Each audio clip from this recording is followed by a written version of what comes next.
Welcome to GRE. I'm your host, Keith Weinhold. Laptop landlording. How do you really know if an income property that you're buying is in the right market and neighborhood? And how do you make sure that you don't end up with a losing property? It's an episode more geared toward beginner and intermediate investors today. Then an in-house chat with our own Aundrea as she admits her worst real estate investing mistakes and her wins today on Get Rich Education. GRE listeners can't stop talking about their service from Ridge Lending Group and MLS 42056. They've provided our tribe with more loans than anyone. They're truly a top lender for beginners and veterans. It's where I go to get my own loans for single-family rental property up to 4plexes. So start your pre-qualification and you can chat with President Chaley Ridge personally. They'll even deliver your custom plan for growing your real estate portfolio. Start at ridgelendinggroup.com.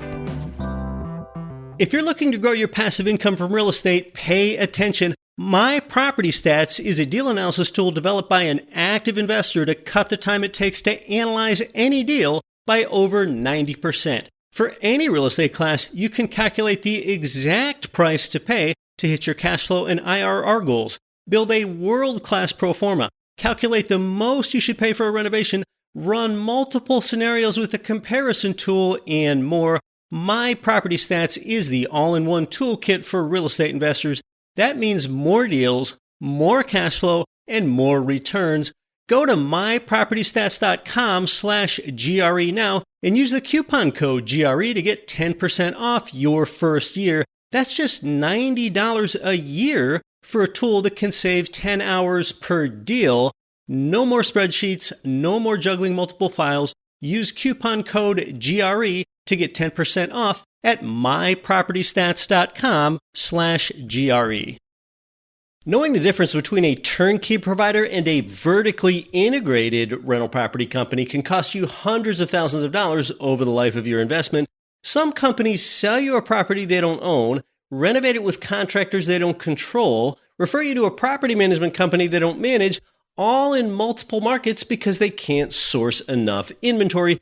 That's why truly passive investors work with our friends at JWB Real Estate Capital, perhaps the country's only vertically integrated rental property investment company. They operate in one market, Jacksonville, Florida, and their whole job is to make investing in rental properties easy for you. In fact, because of their vertically integrated approach, their clients have gained 79% more home price appreciation than the overall Jacksonville market since 2013. Find out more about why it pays to invest with JWB. Call them at 904-677-6777 or go to jwbrealestate.com/GRE. You're listening to the show that has created more financial freedom than nearly any show in the world. This is Get Rich Education.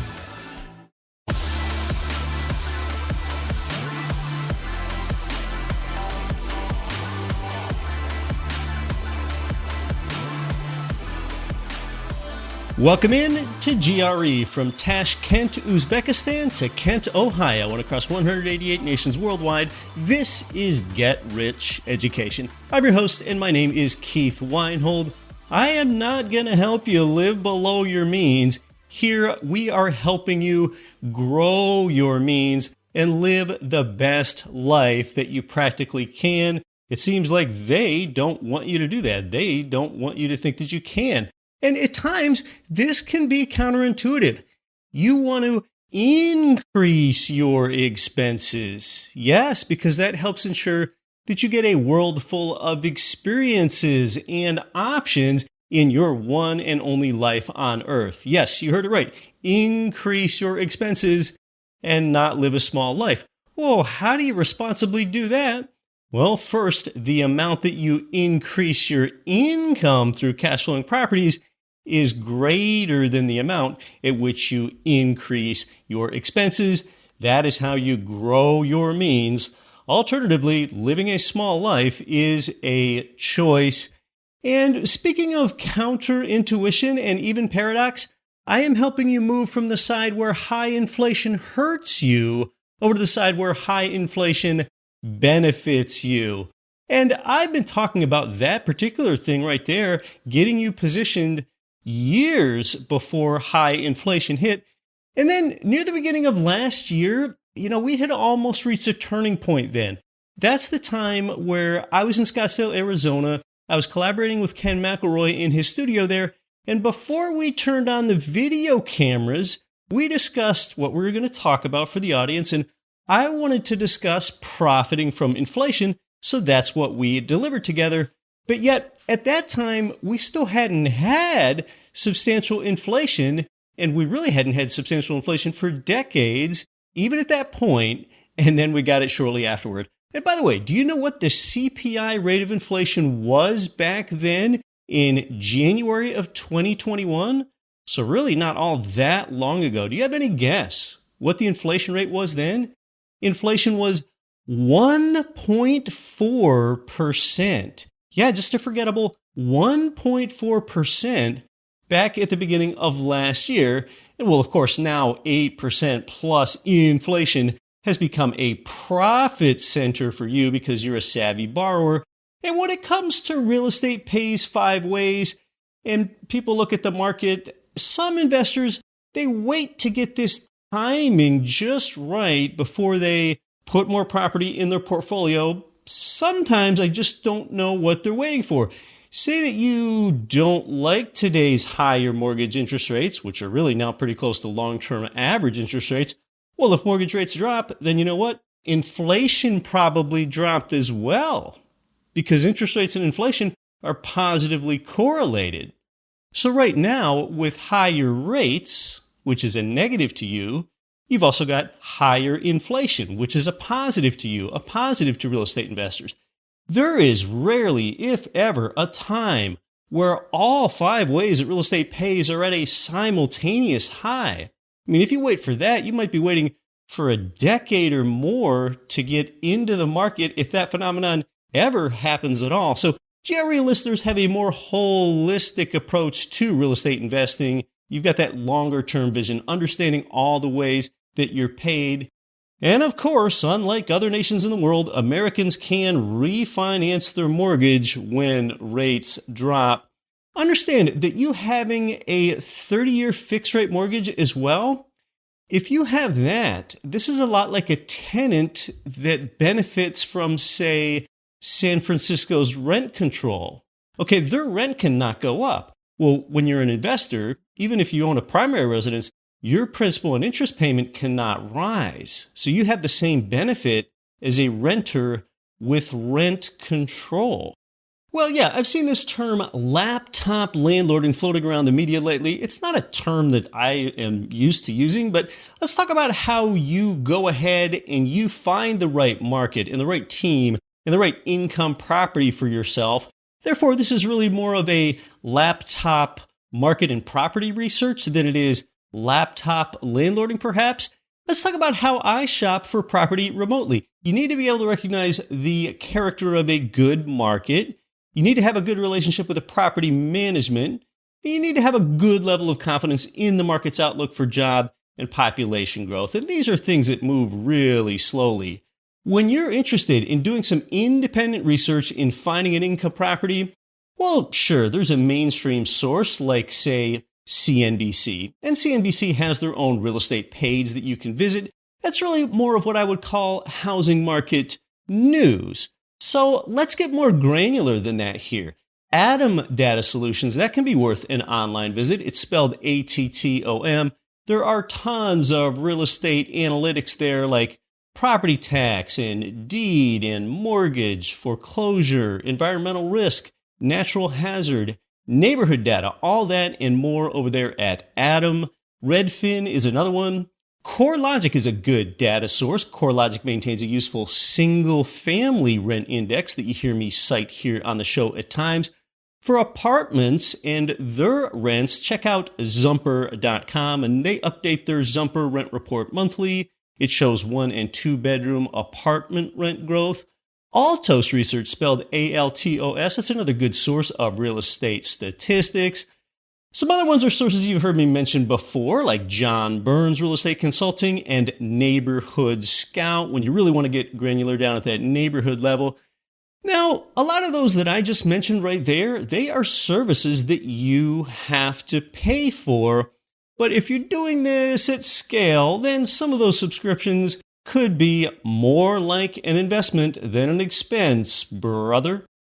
Of course, all of these resources are in the show notes for you. Brother, I'm aware of how destiny is going to take its course, brother. Oh, geez, Hulk Hogan there, over the top. I suppose I don't often call people brother. At times it just feels appropriate. That is a rather male-centric comment too, I suppose. Oh, female listeners will get material that sounds more focused toward them when Aundrea joins me later today, I suppose. She's going to share her real estate successes and failures shortly, so getting back to real estate. Now, back to data sources that we help use to compile GRE Marketplace for you. Here are some of the free ones. The government's Bureau of Labor Statistics site at bls.gov, they have stats. Of course, there's the U.S. Census.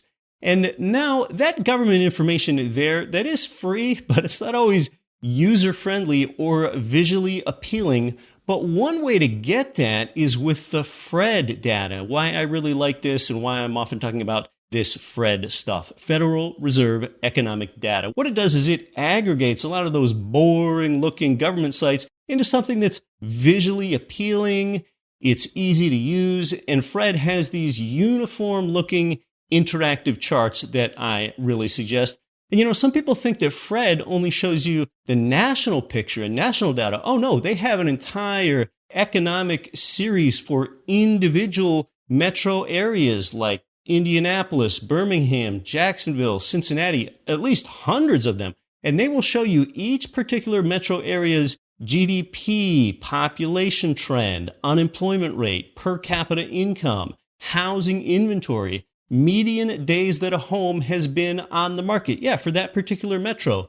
It'll show you the rent amounts and rent trends and so much more there. So just search FRED Economic Data. Again, that resource is free.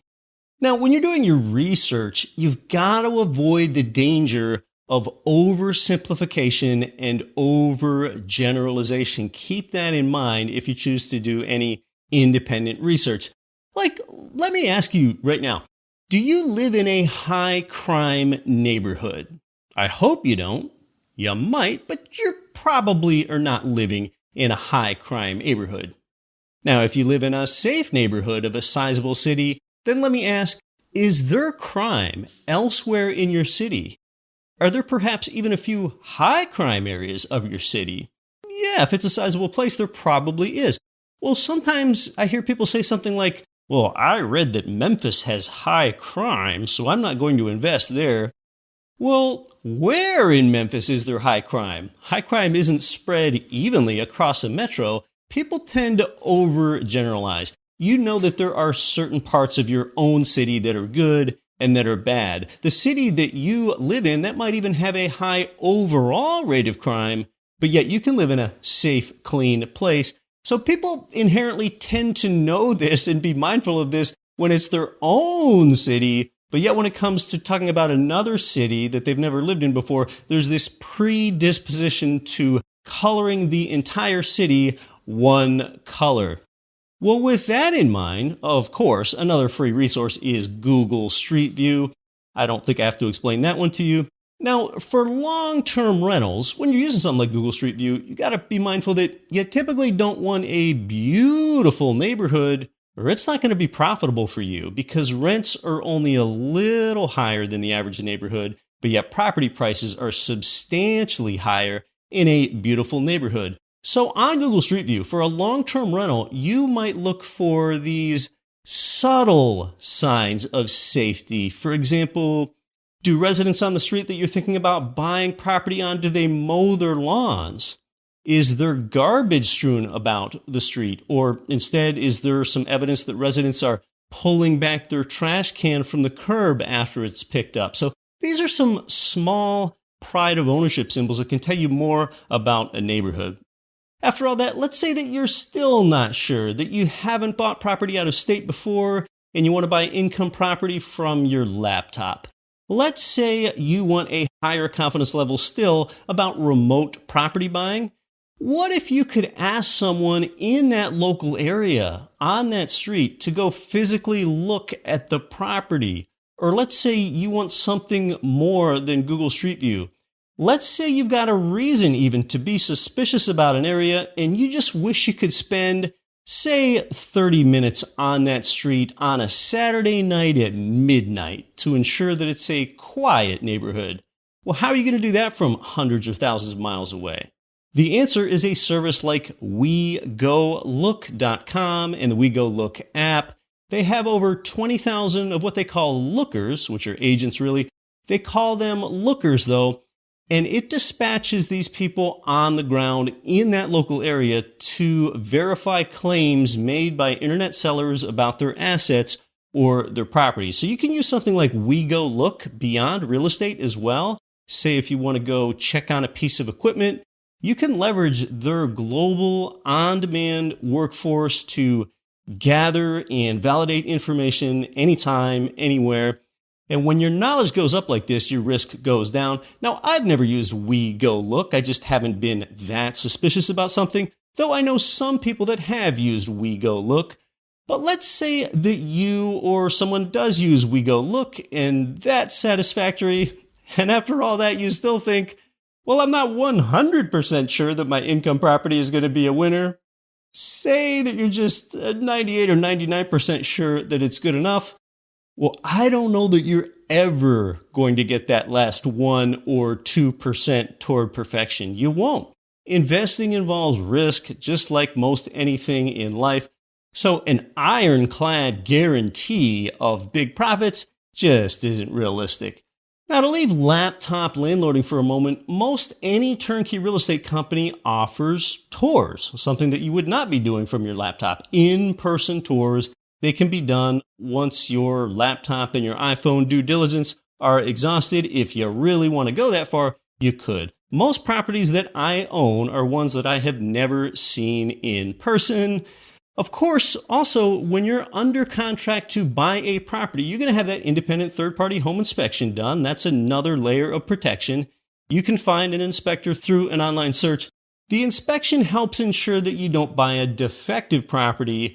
The bank then makes sure that you have an appraisal done. And the appraiser isn't just there to ensure the quality of their collateral, although that's their main mission. Also, what they're doing is they're essentially there to help see that you're not overpaying for the property. So there is another check from a distance.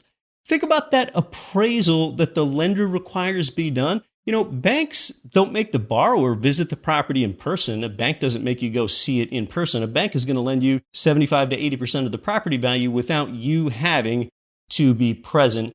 So then at some level, your lender understands that between the inspection and the appraisal, that lender even has some protection, and so do you with those measures like the inspection and the appraisal. And when that's all done, the mobile notary meets you at your home or at your workplace or at your coffee shop or really most any place of your choosing in order to close your deal.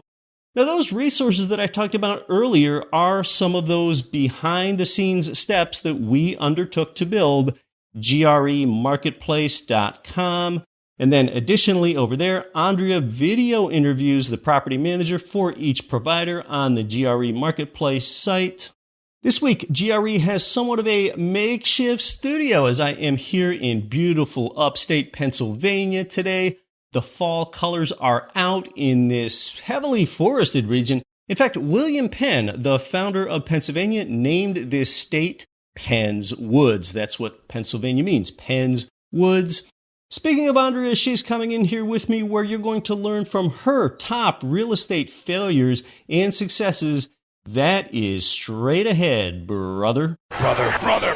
They'll be trying to drink their own sweat to survive, brother.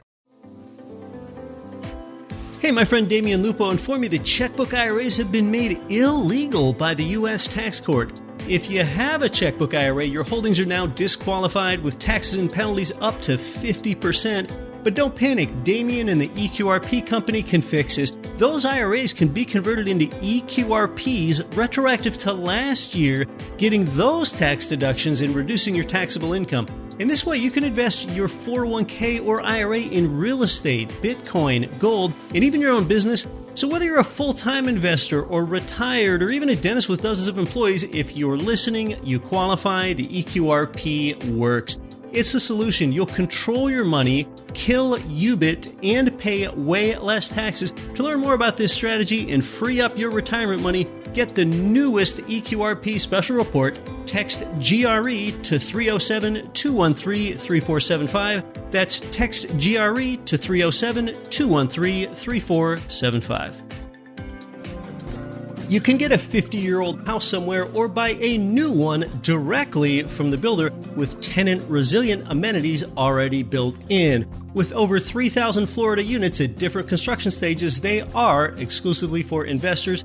President Wagner Nolasco and team also invest strongly in their own product. That's belief. Start at build2rentdirect.com. That's build2rentdirect.com. Or text 407-927-5074. This is Rich Dad Advisor Tom Wheelwright. Listen to Get Rich Education with Keith Weinhold and don't quit your daydream.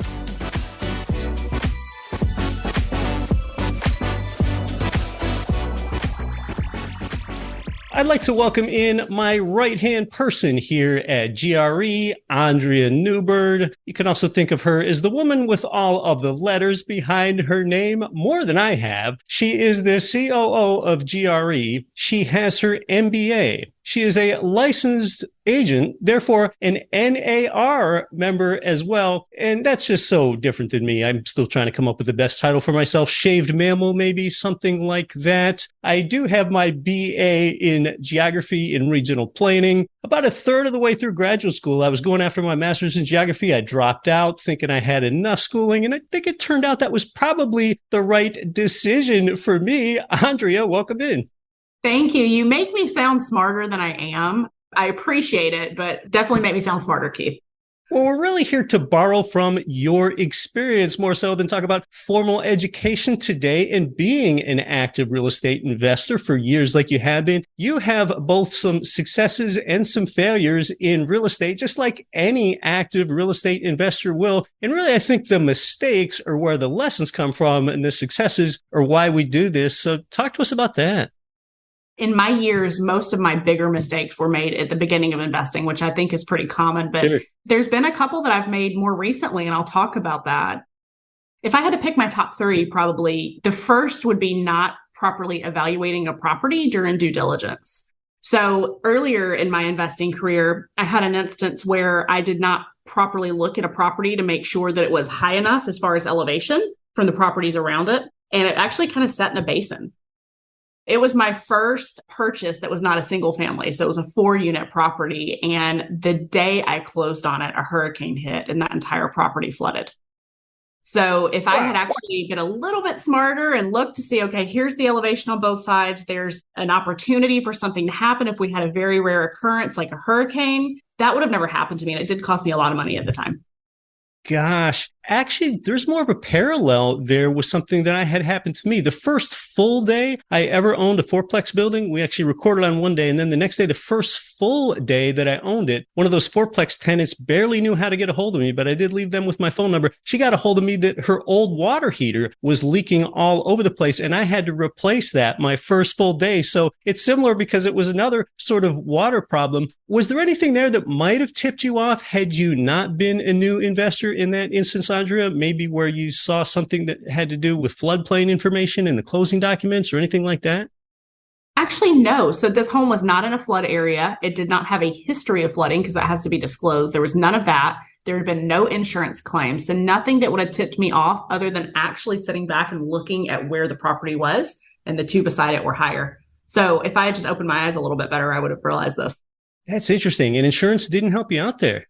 They did not. So that was another interesting thing is this would require a flood policy. I did have a landlord insurance, but not a flood policy. Had I been able to transfer the flood policy from the prior owner to me, I would have been able to get some coverage potentially. But I couldn't have even got my own flood policy at the time because it was during hurricane season and there was one already coming that way. So I wouldn't have been able to lock it in before the moratoriums on flood insurance were in.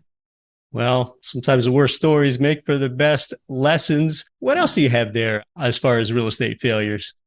There's another little one related to this where I made the mistake twice. So my learning curve is not good, but it's also about due diligence. Older homes down in the South were made with cast iron pipes.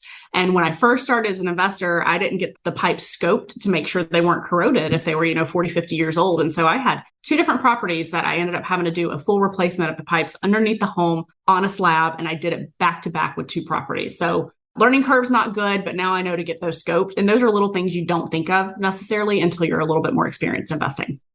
Right. A person wouldn't think of that. Now, oftentimes a beginner, a brand new real estate investor, they aren't experts in a lot of these things, from the roof to the foundation and a lot of other things. So this is why I recommend, even for new build properties, brand new construction properties, that one get an independent third party inspection. So did you have that done in each of those cases? Did that help out? Or? I did, and I don't feel like they really helped in this scenario. And the reason being, on all the reports when it's related to plumbing, the inspector will say, if you want plumbing, examined thoroughly, you should contact a licensed plumber for additional inspection. And it says it on all the reports. So I just kind of passed over it on this one. If I had thought about it or known, I would have actually had a specialized plumber come in and actually put a camera down the drain. So I don't know that the inspection helped me there, but I should have actually followed what it said to have a licensed plumber come in and look at things irrespective of what the situation was.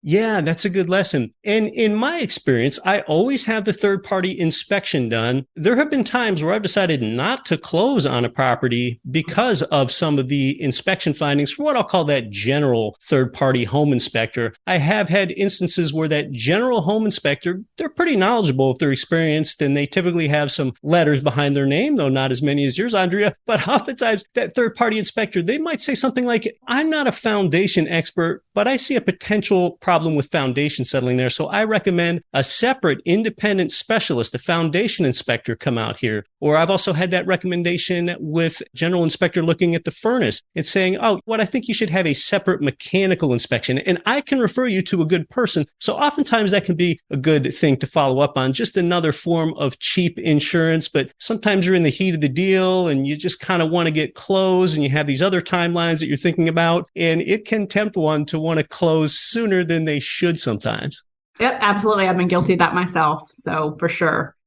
But the good news here for prospective buyers is you do have those tools available to you. It's very common to have an inspection contingency, especially since we reverted back to a more normal market a few months ago. That's right. Exactly. One of the second things that kind of comes to mind as far as mistakes I've made since we're on that path, not partnering with people quicker, Keith. So my first, 30 plus units that I obtained, they were all by myself, my own money, my own financing. And it wasn't until maybe the last year and a half, 2 years that I started bringing in partners to do joint ventures with on properties, or even hard money lenders in some instances. Had I done that sooner, I'd have a lot more than what I currently have. That's a good point. And some people need to consider that a mortgage loan officer is part of their team, and that can help one get leverage. Some people that are new to real estate are opposed to leverage. They think, why get a loan if I don't have to? But are there any particular things with some of these partnerships that you're talking about that really helped out, something that partner brought to the relationship that you didn't have? Yeah, absolutely. Right now, I have partnered with a wholesaler, actually out of another state that I just happened to meet online, which I know sounds crazy. I vetted them pretty well. And this person is an absolute expert at marketing. And so what he does is he actually does all of the marketing for me for us to find properties that we're looking at off market. He gets those. Sometimes he even brings the hard money. Sometimes I bring the money. It just depends. But he's doing the marketing, which I don't have as much expertise as he does. So that's one good example of that. That power of networking, using a team, using partners. Exactly. Yeah. So not partnering with people. I'm continuing to do that. I wish I'd done it, 6-7 years ago. I didn't, but that's okay. You live, you learn. One that kind of hits home and may kind of impact a lot of people listening to this. In 2018, I was convinced that the market was at its peak. And so I sold a couple of properties. They're worth so much more now, like 150,000 more than what they were at the time. I should have held on to those properties. I shouldn't have made an assumption about what was going on in the market. And I also put the brakes just a little bit on my purchases. I see a lot of people doing that now. They're scared of what's going on with the market. It's different than what they've experienced the last year or two. So they're not buying, or they're holding off on buying at the moment. And that's something that I made a mistake by doing. I would have a lot more properties and a lot more equity and a lot more cash flow if I had have stopped in 2018 when I did. That's a great lesson. It's tempting to want to time the market. And most people think about timing the market. They peer through that solely of a lens of home price appreciation rates and what they think those are going to do. Yes, there are some others like mortgage rates and so on. But, as I've been talking about in this environment, appreciation is slowing. Cash flow is on the increase. Loan pay down by your tenant is somewhat on the decrease since mortgage rates are up. The tax benefits are about the same. And that inflation profiting benefit is substantially up. So right now, of the 5 ways you're paid, 2 are increasing, 2 are waning, and 1 is the same. So it's a pretty normal market solely through that perspective. That's the way that I like to think of things. So yeah, it's really about investing. That's really the definition, when you can control something rather than speculating in what you think are going to happen. But yeah, that's such an easy trap to fall into. It really is. So that's my third one. And that's something that I'm kind of kicking myself more so than maybe even the first 2 now.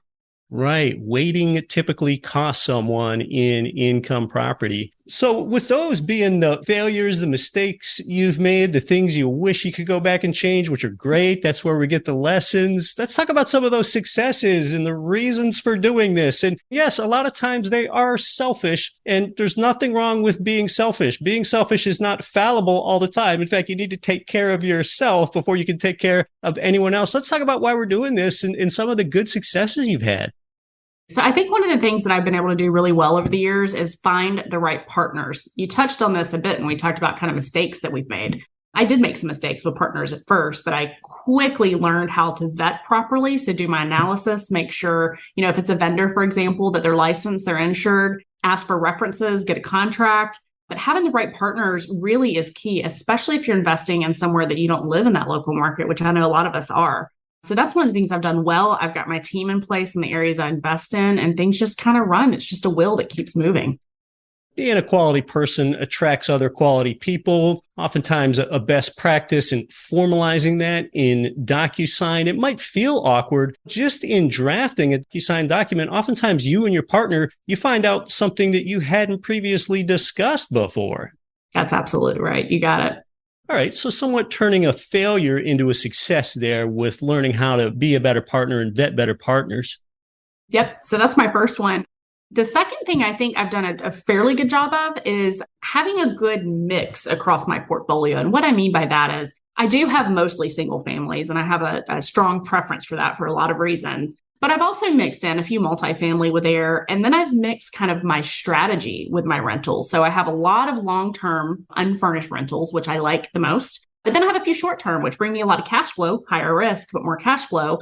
And then the multifamilies are just really, really stable and have great cash flow as well. So I think that's one of my successes, is having a mix and not just one type of everything across the board. Oh, yeah. So many pros and cons with those different types. Apartments and multifamily have a scale advantage. Single family homes can be great for a lot of reasons. You'll typically get better appreciation over time on single family homes. Tenants are retained longer because single family homes tend to be in better school districts than apartments are. And just so many pros and cons there. And then, yeah, the pros and cons with long-term rentals and short-term rentals. One great piece of conventional wisdom is a lot of people that buy short-term rentals buy that through the lens of, now, if I had to fall back on this and make it a long-term rental, would that still work? You're exactly right on that. So I think that's my second. My third, I am probably less risk adverse than a lot of people. So I never had a problem just kind of pulling the trigger and moving forward with purchasing properties. And so what I call that is analysis paralysis, when you can't move forward and you're just overanalyzing everything. I don't have that. I was able to scale pretty fast while working a full-time job to be able to get those units. And I'm so glad I did that and I didn't pump the brakes on everything. You are an action taker, and we talked about learning and formal education here near the start of this discussion. But as we know, the real learning takes place when you get action, when you get involved, especially when you own a property directly yourself. Exactly right. Yep. Is there anything that you learned in formal education that really helped you here now that we've talked about your successes and your failures? Are there any number of things that might have transferred over, or any one particular nugget that you can think of? Man, if I could go back and not go to college, I would 100% have not done my degrees. 100%, Keith. I think you were smart to leave your master's program, probably. But corporate America did teach me a lot. It taught me a lot with systems and a lot with relationship building, especially with the relationship building and networking. So yeah, there were a lot of positives to it, but the degrees, I'd toss them if I could. Do you have any last thoughts about your successes and failures? No, I don't think so. I just, maybe one thing is just continue to reanalyze and reevaluate the things that you've done and that are working and the things that you're doing that aren't working, and figure out things you need to cut as far as your systems go, your processes, even your partners and people you're working with, and your strategy. So I think people should do that periodically. I try to do it at least quarterly, but at least annually, take a look at that. That's all I think I'd add to it. Oh, there's so many good condensed lessons here. No wonder I have you on the show so often. Thank you so much, Keith. I appreciate it.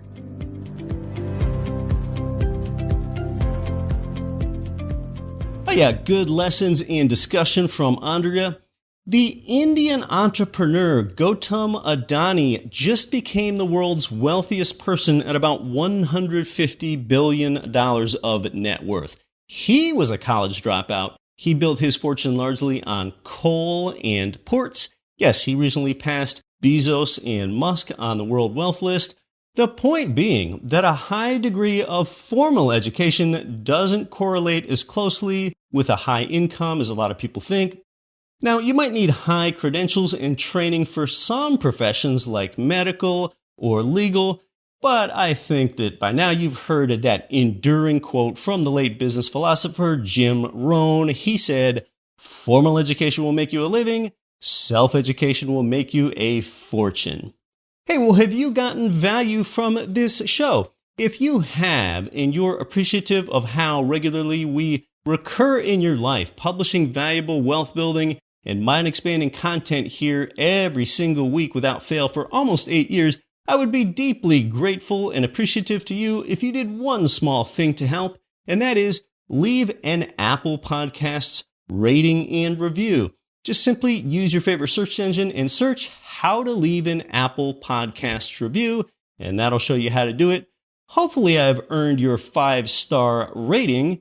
After you select the appropriate number of stars you think the show deserves, then I'd be grateful if you can leave a few sentences on the review portion. That helps GRE get better visibility, and also it helps guide future listeners as they get to see what you, as a current listener, has provided as feedback. Again, simply use your favorite search engine and search how to leave an Apple Podcasts review.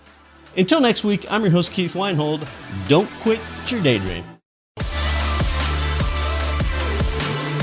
Nothing on this show should be considered specific, personal, or professional advice. Please consult an appropriate tax, legal, real estate, financial, or business professional for individualized advice. Opinions of guests are their own. Information is not guaranteed. All investment strategies have the potential for profit or loss. The host is operating on behalf of Get Rich Education, LLC exclusively.